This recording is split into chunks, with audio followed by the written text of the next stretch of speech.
Yes, sure. And hello everyone. My name is Adrian Perian. I am a dance instructor and PE teacher here in Bucharest, Romania. I mean here in Bucharest because I'm right now in Bucharest. I work with children, seniors, and also with Ukrainian immigrants' children who came here sadly in Romania because of the war.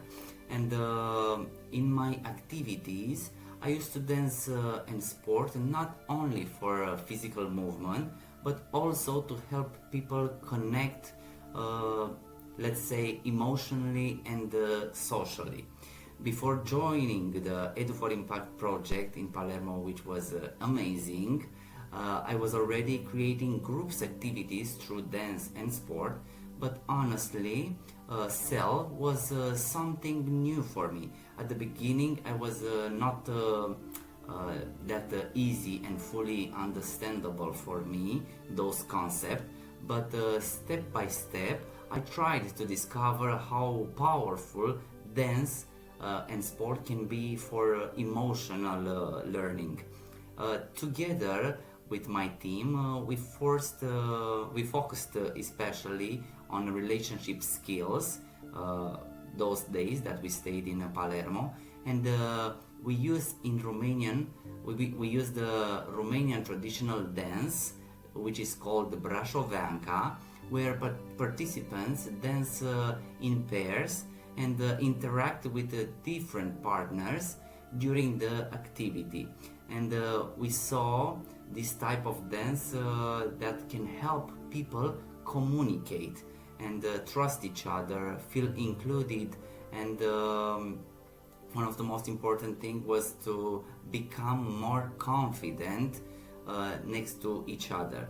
So we saw some positive impact and relationships inside of the group. It was amazing and we really enjoyed it.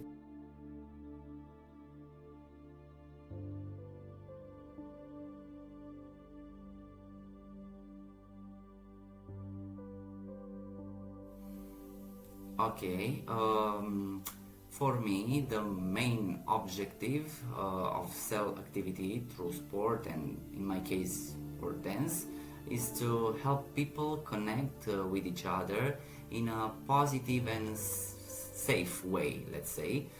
In our case, we worked on relationship skills, so the goal was to improve the communication, also the cooperation, empathy, and trust between participants. It was really nice because the participants were a bit scared, let's say, at the first time, but during the activity it was amazing. They connect very, very fast and they enjoyed the activity.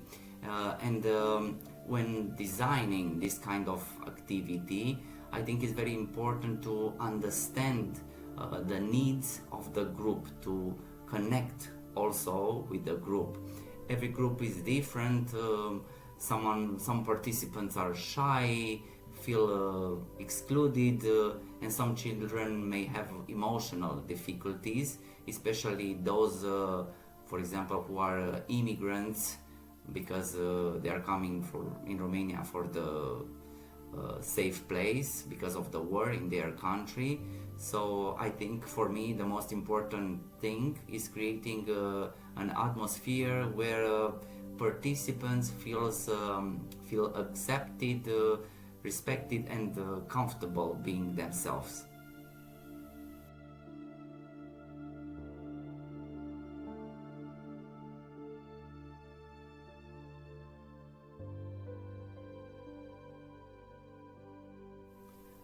Yes, of course, I'll try it. But one activity we created was based on the traditional Romanian dance, which is called Brașoveanca, to develop relationship skills. First, we identified the main objective, like helping participants improve cooperation, communication, and trust between them. Then we chose the dance that naturally requires interaction between the partners. Brașoveanca was perfect because participants work in pairs and constantly interact with different people during the dance. Before starting, we created a relaxed atmosphere and explained that the activity was not about dancing perfectly.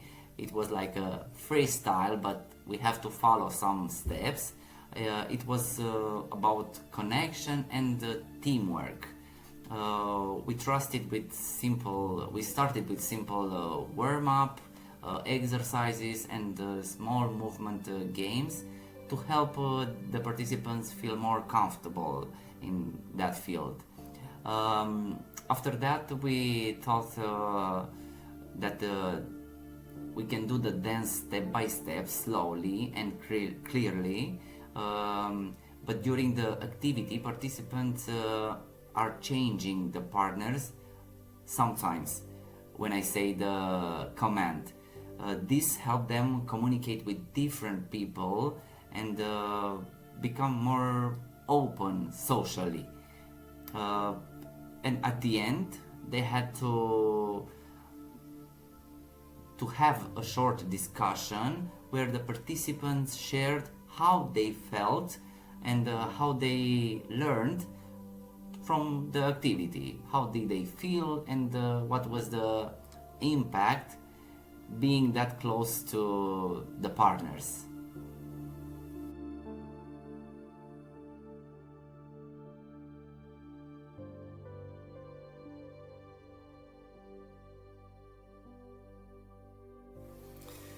Whoa, actually, this is quite difficult, but I guess during the activity, the facilitator should pay attention not only to the movements, but especially to the interaction between participants.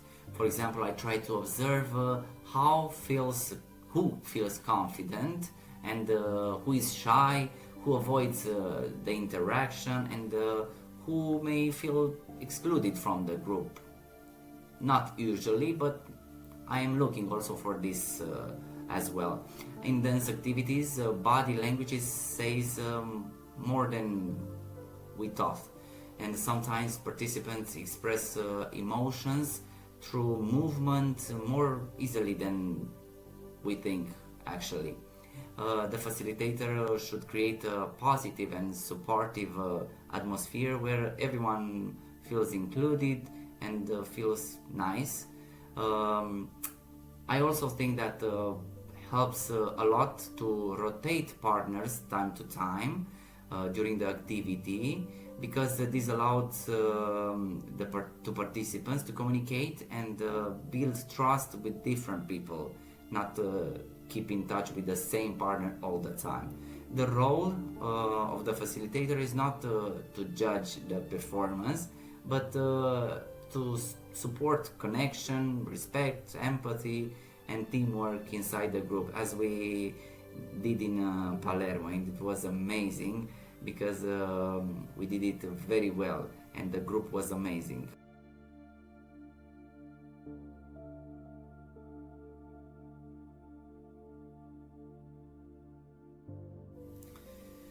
Whoa, after the activity, I like to create a calm and open discussion where participants can express themselves, their feelings, and their emotions. I usually ask simple questions like how did you feel during the activity, and how easy was the activity for you and with dancing with the partner, and what did you enjoy the most. And I think this moment is very important because participants become more aware of emotional and their social skills they practice during the activity, during the dance sessions or sport activities. In the follow-up, I continue using similar groups activities, so participants can slowly building confidence and stronger relationship over time. For me, the biggest impact it was when participants were more connected, more accepted, and let's say less isolated. And I saw it especially with Ukrainian children and with seniors, because to dance, people dance, they smile more, communicate more easily, and feel like part of the community. And I think this is one of the most important thing that sport and dance can offer to people. So let's dance all together and do sport as much as possible.